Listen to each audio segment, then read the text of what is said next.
It's a bright, beautiful morning here in the nation capital. Good morning and welcome to Good Morning Abuja. I am Aisha Kari Sharif. The program is designed to educate, entertain, and enlighten you, and we are here to entertain you. To start up the program is our motivational talk with Semi Michaels on building resourceful network. Today, I'm going to be discussing on building resourceful network. It has often been said that your network is your net worth. Unfortunately, people have mistaken this to just keeping irrelevant networks. I've often asked people, how many contacts do you have on your mobile devices? For instance, the contact I have on my phone, maybe they are up to 2,000 or possibly more than that. How many of these contacts actually contribute to my daily growth? When I call people, what do I discuss with them? When people call me, what do we discuss? Okay, when you have problem, do you see the contacts on your phone, for instance, as resourceful enough to help take you out of the problem you are? Maybe not, or maybe yes. Sometimes we just keep relationship for the fun of it.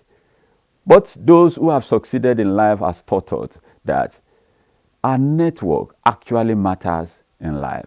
Some of the things that have happened to my life, especially, have taught me that you may necessarily don't need as much number of people as you think you actually need. Maybe a selected few who knows your value and who will appreciate investment on you. You're welcome back from our motivational talk with Semi Michaels on building resourceful networks. We on Good Morning Abuja, we're always here to help you motivate yourself. And now to the first guest in our studio. He is an author and also an entrepreneur in the person of Johnson Arumono. He has a book that we're going to discuss now. Good morning and welcome to the studio, sir. Good morning, Aisha. Thank you for having me on the show. Well, it's good to have you. Thank you. And I can see you have a book for us, Return to Ages. The Return to Ages. Well, before we start discussing the book, we'd also like to know who Mr. Johnson Arumono is and your journey into writing. Okay, my name is Johnson O.J. Arumona. I work in the hospitality field. Specifically, I'm the food service and catering consultant. Oh, wow. I'm a storyteller and I'm a novelist. That's one of the ways I like to address myself. Okay. I got into writing early when I think about the age of 7 or 8. My eldest sister back then, she would come back from school and then she used to read this Pesita series then, the undesirable element, the delicate. So when we have a sable tussle, she will call me an undesirable element. And I'm like, that English was kind of big. So I got the challenge and then I delved into reading and I became a bookworm. I read anything that was possible, anything I could lay my hands on. From there, I wrote essays in my schools. I was outstanding. That's where the quest for writing, was birthed. Okay. Well, interesting. How long have you been writing? I've been writing for a couple of almost 2 decades now. Okay. I've been writing short stories. I've written 3 books, Okay. but this is my debut publishing it out there. Oh, 3 work of congratulations. fictions. Thank you. And then what angle are you looking at? Fiction, drama, or prose? Okay, I write fiction, which is prose, Okay. and my work is I write fantasy. That's the genre I pick, and because I'm writing for the young adults, and fantasy is the way you can pull your ideologies, your beliefs, Your dreams. constructively, yes, to your audience, and that's where what is possible becomes possible. That's where the spiritual and the physical can work hand in hand. So fantasy is a way that you can ginger young adults to think constructively, to be inspired to greatness. So, Mr. Johnson, can you tell us, still talking about Return to Ages? That's why we're here. So, can we know what the book is all about? Okay. Return to Ages is a work of fiction. It's a fantasy story about three young boys who went in search of hidden treasures. They stole the treasure map from their principal's In the office Nigerian in setting? the Nigerian setting. Okay. And then the owner of the treasure map was on their heels. And Oh, then in the quest to outwit the owner of the treasure, they met a vengeful spirit called Duclator, who now lures them to another world 200 years back to wow. right or wrong. So it's in this place that the mystical realism sets. This is where the suspense, the drama, the power play, the anxiety, this is where we get to know why they're in ages. Will they come back? Will their sojourn affect their generation? Will it affect their life? This is all we need to find out in Return to Ages. Wow. So, what's the lesson learned in the book? The lesson learned in the book is that the spiritual control the physical. Whatever action you take, you face the consequences. Whether your Okay. intent is for good or otherwise. Okay. Any action you take, you face the consequences. Okay. Oh, and then the age range for the book is. Like I write for young adults. So from 13, I write, and it's for all, both young and old can read, but 13 to 17, 18, this is their book for young adults. Okay. So, what impact would you say your books have on your readers? Okay. Like I said, I write for young adults, and one of the ways we can really help this generation is to tell them stories that they can relate with in their level, and they can also challenge them to think constructively. There's a lot of distractions. There's the internet. There is a lot of junks online. But through my book, I intend to change the mindset of young adults that, look, you can be who you want to be. Going by the stories, the example in the stories, you can dare the impossible, and you can still come out great, just like my story says. But should I say we've lost the touch of, the reading culture? A lot of kids don't like reading these days. Even when they do, they don't take the hard copy. They rather go on the soft copy and then read. For me, I think getting the hard copy is better than the soft Soft one. copy.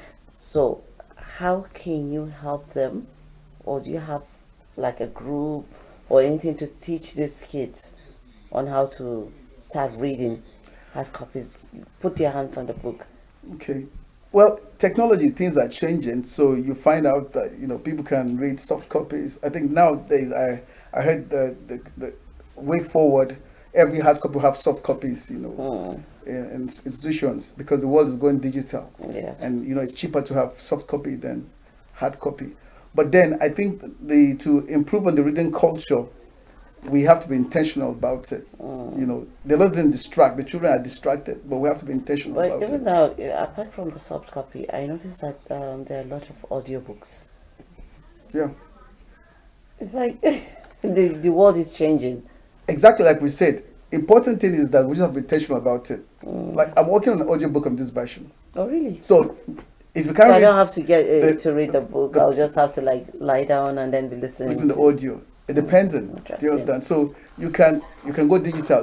It's more easier to have a digital version of a book to read easier, than to have a hard copy. Maybe you're traveling. But at the bottom line is that just read, whether you're reading digital, audio, or print hard copy. Just read, and we need to, like I talk, families can encourage the culture of reading by getting their family involved. Take a book for a month, because okay, this month I'm reading Return to Ages. So whether it's audio or print or digital, we read and we share At the least stories. we're reading something. So get the culture on, because we still read. What they go on to do internet is the read.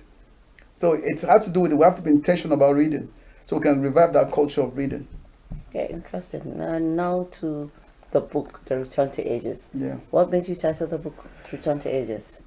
Well, it's one of the things one of my beliefs it's that the spiritual controls the physical, and everything we do in life, there's a spiritual aspect to it, angle to it. We may not see, but there's a spiritual angle to it. You have a talent. Why do you have that talent? Something must have stirred it up. Now, it's one thing to use it constructively or otherwise. So what I'm trying to say is that whatever push you have, that you use your skill, your talent, we face the consequence of our actions.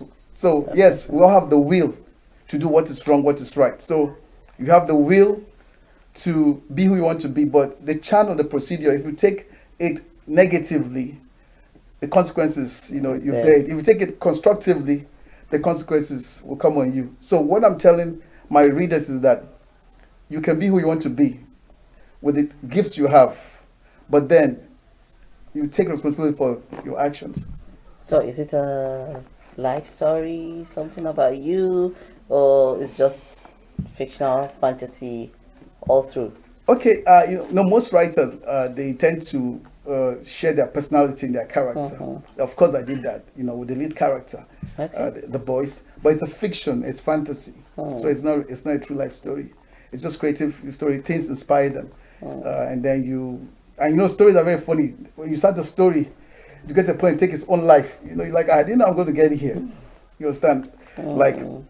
the title Return to Ages is traveling back in time, Oh, okay, living okay. from this world to another The world, world. 200 years behind precisely. I must read this book. You should. So, in writing Return to Ages, I'm sure you must have come across a lot of challenges. Definitely. So, what were your challenges? Well, And I know in writing a book, definitely there will be a time that will be like, how should I just stop? true, true. I had the less challenges in writing. Okay. First, you want to get published. We don't have the traditional publisher that will take your work and pay royalties Mm. again. Secondly, if you're trying to go to international market, you have to go through literary agents. I wrote over Yes. 2,000 literary agents, over 2,000, Wow. and some ask for sample chapters, some ask for first 5 chapters, some ask for, you meet all kind of conditions like that. But if your mind is not, you're not focused that, look, I'll get this done, you tend to live with. This book is 2 decades, 20 years on this book. I've written a book, like I said, Yeah, but what but I made this said one this stand this is out this that is it my got debut. published? This is my debut. I need to get this out. So the challenge is there that we don't have traditional publishers again like those days. You have a good work. Like I was privileged to meet Mohammed Sule, the legendary author of Untarable Element. He told me when he wrote his work first, the rough copy, the draft, his publisher picked it, and then the next time he saw it on print. That's how good it was then. Wow. But now you're right, we don't have traditional publishers. If you want to get into the Mm. traditional market, you have to go through literary agents. If your book doesn't fall in that category, maybe you need to take 2 or 3 authors, through newbie they call them, and then you may not fall in that category. So you just have to trust your guts, your draft, which you've done, and you stay focused. So the challenge is that getting the right publisher to take your work. Some may say they don't work in your gene. They don't take fantasy. They take historical fiction. Some they don't work on non-fiction. They work fiction and non-fiction. Things like that. But like I said, if you stay focused and push on, somehow you just meet the right people that will assist you in writing. And you Wow. talk about the writer's block. You sometimes feel like just stopping. Yeah. Many times you stop. Many times you're like, well, what next? But like I said, story have their own life of its own. Because, like you said, this has been 2 decades. You're 2 decades. That will just put you down. Definitely, it will put you down. Yes, the challenge is there, but see, when you have this drive that, well, you choose not to look at the storm, you choose not to look at discouragement, you just look, well, I'm going to go whatever it takes. I'm That's going a to push passion. on. Yeah, the passion, whatever it takes, I'm going to move on. I've published other works, I've published magazine, but this is like my child, my baby. So I just have to get pushed until I find it out. Interesting. So where do you see yourself in the next 5 years? Well, hopefully, of course, I tend to push more books. It won't take as long as this again because this has broken the Definitely, jinx. definitely. I'm sure my second novel is going to be out very soon. Okay.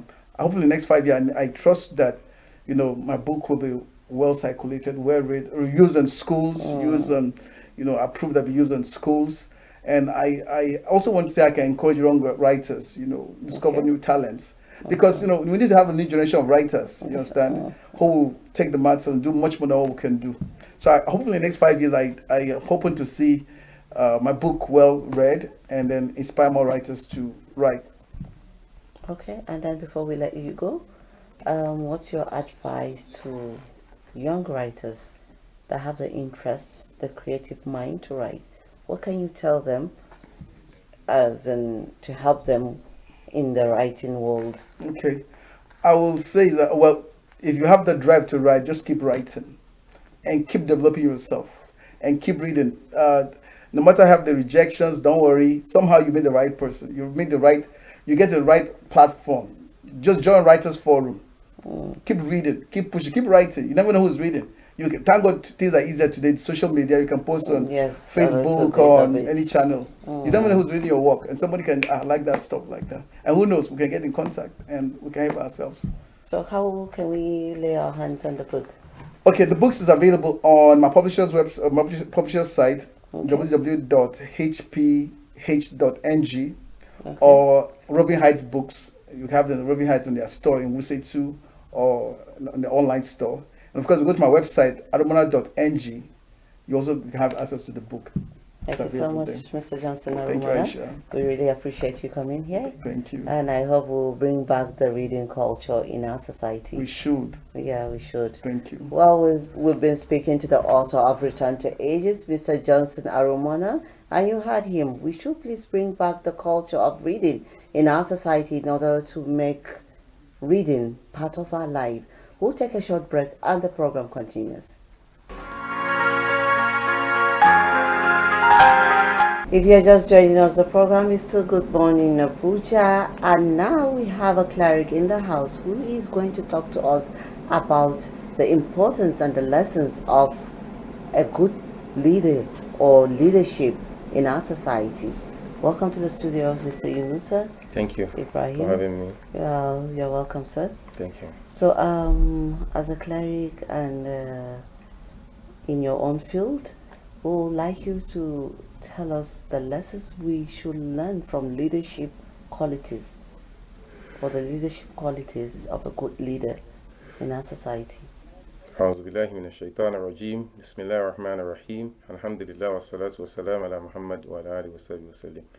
We give thanks to Allah subhanahu wa ta'ala for making us human, and we thank Him for making us the leader of all other beings staying on the surface of the earth. Allah says in the Quran, Inna ja'alna, when He was about to create Adam, He said, Inni ja'ilun fil ardi khalifa. I want to make Adam a vicegerent, somebody who manage all the affair of what is on earth. If you agree with me, we have various other creations on the surface of the earth, but Allah made man the leader of all. And among man, there must be leaders. And that's why God created and chose His prophets to lead the whole of mankind, to the do's, the don'ts, such that we will not live the life of the animals in the dungeon. Theirs is just survival of the fittest. There is no strict rule, no constitution. Once you can dominate the other person, you become the leader. If another person comes and dominates you, he becomes the leader. That should not be among human, because we are a set of being blessed with brain, and that brain makes us superior over other beings. Even you can see in the palace of Allah subhanahu wa ta'ala, the human being, we are favored over the angels. The angels that do not eat, they do not drink, they only execute whatever Allah subhanahu wa ta'ala asks them to do. But despite that, because of the leadership traits, leadership quality, and the knowledge to back the leadership traits Allah gave us, we became superior over them. So as Muslims, or let me say as human, we should know that the leadership of this surface of the earth has been given to man because of all the prerequisites that Allah has put in him. So if he now fails, it becomes a problem, because leadership is a trust.